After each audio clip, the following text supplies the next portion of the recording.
Et bonjour à tous les amis. Alors vous l'aurez constaté, on se retrouve sur un setup bien différent de celui de d'habitude.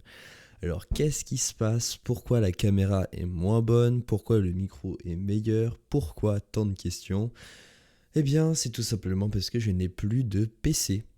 Alors, vous allez me dire, qu'est-ce qui s'est passé? Est-ce que des martiens sont venus et ont emporté ton PC? Est-ce que tu l'as vendu? Eh ben, c'est à ça que nous allons répondre aujourd'hui. Il faut déjà, pour contextualiser, savoir que je construis avec des amis des PC assez régulièrement. C'est un hobby, on peut dire. C'est pas quelque chose de très professionnel, mais je fais quand même des PC de qualité et en achetant mes composants en Allemagne et en Italie en promotion, je me débrouille pour faire quand même des prix très compétitifs. Donc, généralement, mes clients sont très satisfaits. Je m'en profite pour me faire de l'auto-promotion. Et globalement, ça veut dire que quand j'utilise un PC, c'est un PC que j'ai conçu moi-même. Généralement, c'est des monstres de guerre. Et je les vends après quelques mois pour pouvoir m'en faire un nouveau, toujours plus puissant. L'intérêt, c'est que je peux utiliser des PC gratuitement en ayant des PC très puissants sans perdre d'argent. Parce que sinon, acheter un PC, c'est quand même perdre quelques milliers d'euros. Enfin, perdre entre guillemets, parce qu'il y a quand même l'utilisation du PC qui est non négligeable. Alors, il faut savoir que j'ai plutôt mal géré les dernières semaines puisque j'avais deux PC. Une config i5 13600K 3060 et une config Ryzen 7 5800X 3D 3060 Ti. Pour ceux qui ne s'y connaissent pas, c'est des composants qui sont plutôt pas mal. En gros, c'est pas le top du top, mais c'est du moyen, voire début de haut de gamme. Face à cela, je me suis dit, je vais vendre un de mes PC parce que j'ai besoin d'argent pour le lancement de mon entreprise, etc. Et donc, j'ai mis en vente mon premier PC, à savoir le 5800X 3D avec une 3060 Ti. Et je l'ai vendu. Bon, il y a eu un peu de temps pour le livrer au client qui était un peu difficile, mais globalement, ça s'est fait sans problème. Sauf que entre-temps, j'avais laissé l'annonce de l'autre PC qui a été vendu à, attention suspense, mon meilleur ami, enfin un de mes meilleurs amis, parce que sinon ils vont s'entretuer, Melio 3. Oui, parce qu'il y a eu un interchangement avec Melio 3 et Melio 4 donc qui est actuellement en train de jouer sur ce même PC chez lui. En gros, ça faisait longtemps qu'il voulait s'acheter un PC et en parlant avec Sanakai, ils ont parlé de mon PC et ils ont décrété que c'était bien de l'acheter. Enfin, j'aurais pu totalement m'opposer et dire non, c'est juste que il l'a acheté au prix du marché, donc pour moi c'était quand même une vente et je me suis dit je pourrais assez rapidement me racheter un nouveau PC avec l'argent engendré par ces deux ventes. Sauf que, vous vous en doutez, en tant qu'entrepreneur, rien ne se passe jamais comme prévu. Ça, c'est quelque chose qu'il faut bien apprendre. Donc, mon argent a dans un premier temps disparu assez rapidement dans des trous noirs que sont l'assurance, le dépôt, greffe, les frais bancaires, etc. Ce qui était très peu plaisant. Et en plus, il y a la moitié de l'argent que mon ami n'a pas encore pu me payer. Il attend de retirer l'argent de son assurance vie, hein, l'assurance vie qu'on commence à bien connaître sur cette chaîne, puisque on a eu quelques histoires. Je vous invite à voir la vidéo sur la banque postale si vous vous demandez de quoi je parle. Et donc, pour résumer, je suis dans l'incapacité financière de m'acheter un PC actuellement. C'est-à-dire que j'ai acheté le boîtier et je vais m'acheter mes composants un par un une fois que j'aurai l'argent nécessaire pour chacun d'entre eux. Après, il faut aussi savoir que je ne veux pas me faire n'importe quel PC. Ça, vous pourrez le découvrir quand je ferai une vidéo setup dans quelques mois, quand j'aurai pu me l'aborder. Mais je compte m'acheter une config i9 14900K et RTX 4070 Ti Super. En plus, je souhaite avoir 32 Go de RAM en DDR5 à 7200 MHz. On peut donc dire que ce sera une véritable machine de guerre en plus de ses 8 Tera de HDD et 3 Tera de SSD.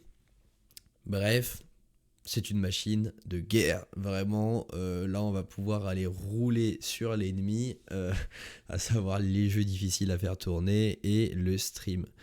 Pourquoi est-ce que j'ai voulu évoluer? C'est parce que je considérais que c'était dommage de vendre mon PC, donc de perdre du temps pour simplement évoluer un tout petit peu. J'aurais pu passer à un i5 14000 au lieu de mon i5 13000, mais c'était vraiment une évolution très mineure et je voulais quand même que ce soit un peu plus marquant. Notamment parce que j'ai pas fait un gros gain, c'était une vente à mon ami, donc j'ai pas voulu faire une marge exceptionnelle dessus. Donc là, on est actuellement dans l'attente du coup d'un nouveau PC. En attendant, j'utilise un PC qui ne m'appartient pas et qui a une 2060 Super. Donc on est quand même bien en dessous de la 4070 Ti Super qu'on aura, ce qui ne me permet pas de faire des streams sur des jeux comme Fortnite par exemple, qui demandent beaucoup plus de performance, ce qui est plus ou moins en accord avec la décision qu'on avait prise il y a quelques semaines de se concentrer entre guillemets sur les études plus que sur le stream, et donc de faire des streams planification, des streams d'exposé culture générale par exemple, ce qui en soi rapporte moins de viewers mais qui est plus rentable pour la prépa. Certains défendront l'idée que dans la mesure où on travaille déjà la prépa globalement toute la journée de toute la semaine, c'est pas gênant de faire autre chose. D'autres diront qu'il y a déjà la salle de sport qui pose problème en termes de consommation de temps et que donc c'est intéressant d'économiser ces 2 heures. D'autres disent, je cite, une minute que l'on passe à ne pas travailler, c'est une place de perdu au concours. Bref, il y a tout type de mentalité. Moi, je considère simplement que le travail qu'on a à faire doit être fait et sérieusement, et que pour approfondir en prépa, il faut travailler énormément.